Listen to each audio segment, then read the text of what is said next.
These are the cutters. Okay. Fish cutters. Tak ten trh je vlastne rozdelený na dve časti, kde vlastne táto druhá časť, ktorú môžete vidieť za mňou, slúži na to, keď si vlastne tú rybu kúpia, tak ju donesú sem, oni ju naporcujú a potom si ju zoberú preč domov. Hello boys. Pekné dosky tu majú na krajanie. Čisté.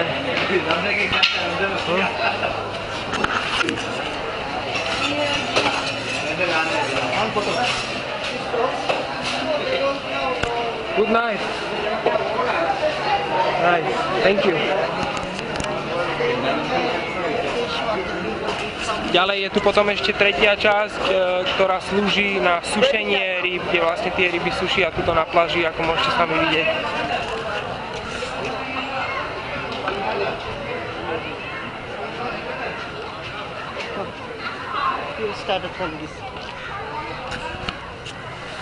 Je tu neuveriteľný odor, by som povedal, z tých rýb, keďže je tu strašné teplo a nič sa nedrží v ladničke, ale keďže všetky ryby sú čerstvé, tak jak ráno prídu, tak aj predpokladám, že za pár hodín odídu, ale prijal by som vám to zažiť. This is a small paracuda, baby paracuda, tiny one. This Toto je druh nejakej veľmi malej barakudy, ktorú sušia. is small one.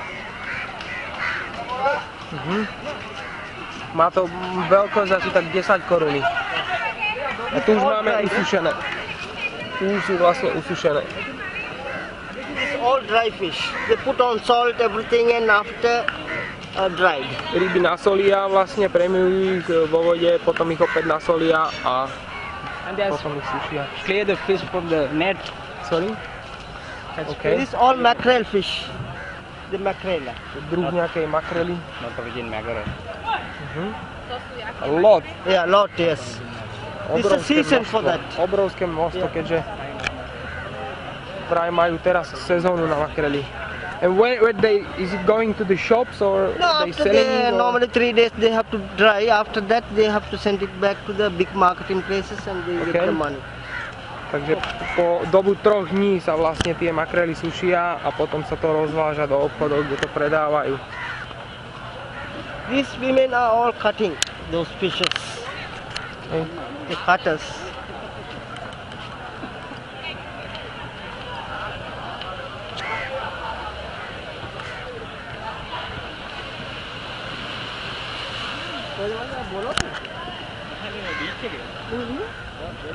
What they doing?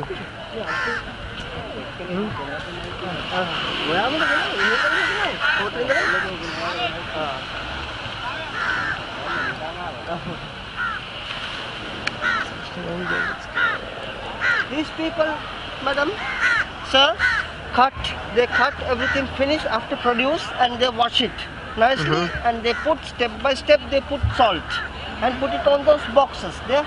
You can come and see this first. Let's go. That one. And come.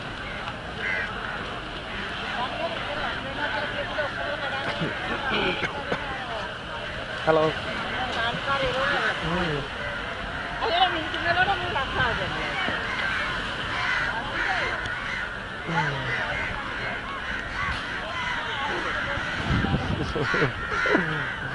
Takže človek by ostal v nemom úžase, jak to tu vlastne funguje a že to vôbec tak fungovať môže, tak to je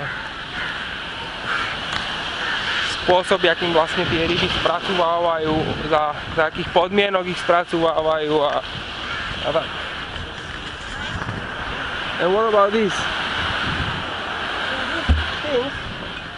They put all the salt, water, fish in there. Then they fully recover with the sand. Okay. Then after melt the fish, salt, Okay. after they can wash once and then put onto the sun. Okay, takže oni vlastne opracujú tie ryby spôsobom, že vyrežú im žiabre, potom ich naložia do soli, do týchto sudov, ktoré sú prikryté pieskom a tam sú... How long they stay there? About 3 days. Stojí to tam 3 dní, potom to vyberú, umyjú, they wash it and after they dry it out. Yeah. Come here.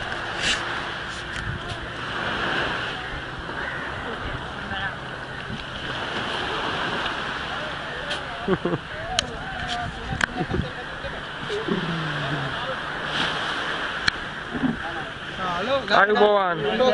Ayubowan. Ayubowan. You can see that.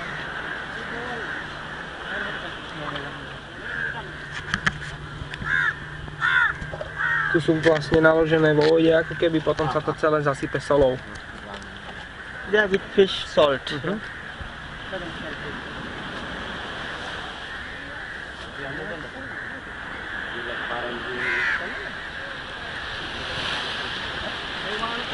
Dobre.